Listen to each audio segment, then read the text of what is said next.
It's over. Invincible. It's been a good run. Oh, fucking they killed me! Oh, no! Players are jumping ship Davey! Davey! Ah! left, right, and center. Oh, gotta crash. Many big streamers and YouTubers are quitting the game in spectacular fashion. I think that we might be done with Diablo 4. Let's see if we can get to the bottom of all this. There are many who want to jump on the Blizzard and Diablo 4 team for everything that goes wrong. Well, there's also people who will blindly defend it to the end of time. Diablo 4 had an explosive launch, making over 600 million in the first 5 days. And honestly, I've enjoyed my time so far. I was looking forward to having a new Diablo to play. It just happened to be the right time for me. I even went back and loaded up Diablo 3 while I waited for the release. It didn't last very long. But I was psyched to play a refreshed version with modern graphics and all the bells and whistles.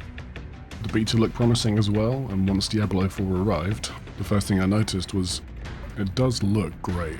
The various different areas of the map and biomes really did catch my eye while I was first exploring.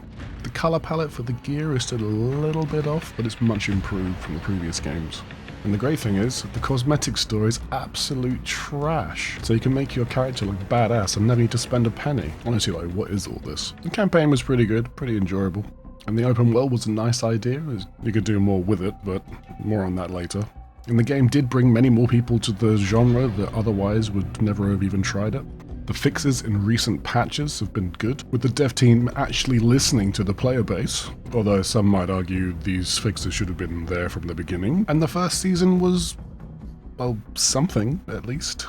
Before we get into the not so great stuff, let me know in the comments what you would do to make the game better and bring more players back. First off, no one said you should be playing this one game all day, every day, and nothing else. Every game is going to get boring eventually. There will be many people that don't have the time to play this game as much as everyone else who are likely still enjoying Diablo 4. And there will be others who are bored already because they've been playing for 300-400 hours. And that kind of makes sense. The Legend of Zelda Tears of the Kingdom is roughly about 60 hours in length if you don't include all the extra stuff that you do. And that's pretty much just the same base game with new story and a few extra abilities. And I haven't heard anyone that was massively disappointed in that game. With Diablo 4, it may not be a subscription game, but there will be expansions in the future, and in order for them to sell you those expansions, they need players to be interested in the game. So there is incentive for ongoing development. However, I've looked for myself and I've asked around, and it seems the end game for Diablo 4 is nightmares and defeating Uber Lilith.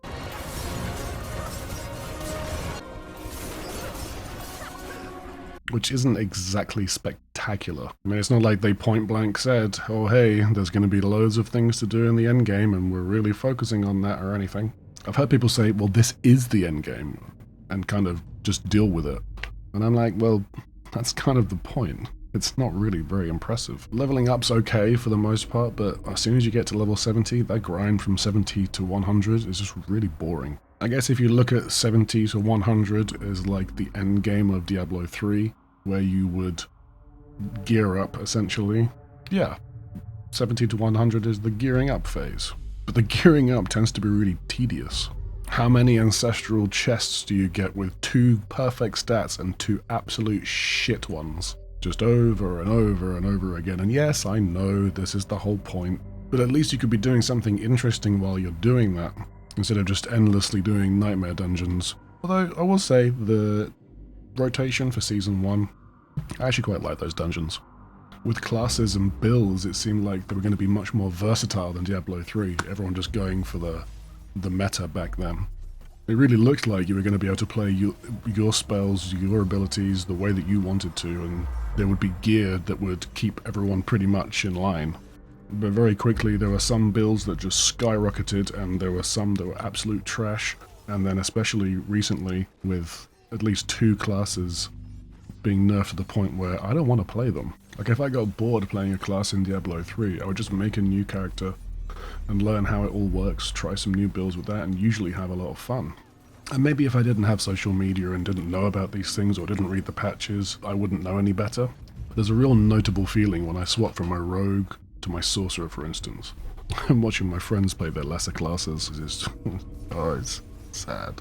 bless them. With Season 1, it seemed like they had planned all of these great buffs they were going to give you, so in the pre-season, they nerfed all of those things first, which, you know, it kind of worked in the end. I remember everyone raging because it's like, you've destroyed my class, you've destroyed my build, what am I going to do? And then the Malignant Hearts came in and everyone was like, oh, that's fine, I can still do 40 tiers above me. I don't know how that worked for anyone that stayed in Eternal Realms. And the bugs, the bugs. No! Hello? I still, to this day, rage out every time my horse runs around a corner and gets stuck on a little tiny pebble. So yeah, all round, you know, it was worth it. I wouldn't take it back. I enjoyed my time. It's just it's a shame it's pretty much over now. If I had to make one big change, I think it would be to expand on the MMO side of things a bit more. Like, I get it, people are saying, you know, it's not WoW, it's Diablo, this is an action RPG, but it's an MMO now as well, so they have the option here to add that part to the game. Like, it'd be quite fun to have, you know, raids and dungeons that were meant to be done as a party that were kind of scaled differently. Not the same sort of scaling that we just have in dungeons currently. Just something to make use of this big world that we have, that we run around, that essentially all we do is just run through it as quickly as possible just to get to where we need to go. I wouldn't mind if they even added the class aspects that we get from MMOs, you know, with tanks and healers and DPS, like not to the extent that you would have in an MMO, but we had 0 DPS roles and tank roles in Diablo 3, so why not? I guess these are all things that can be explored in future seasons, maybe they will be. There are other classes on the way. Perhaps when those classes come out, there'll be something along those lines. All in all, I think maybe we don't need to write Diablo off. I don't think they've necessarily failed dramatically.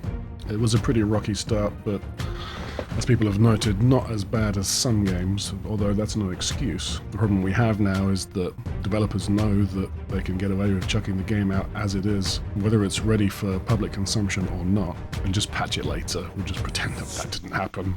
But that's an entirely different video for another day. Anyway, that's my thoughts. If you have any thoughts, feel free to let me know in the comments below. And now would be a great time to subscribe, like the video, and then leave and never come back. Thanks for watching, and I will see you in the next one. Also, the fixes and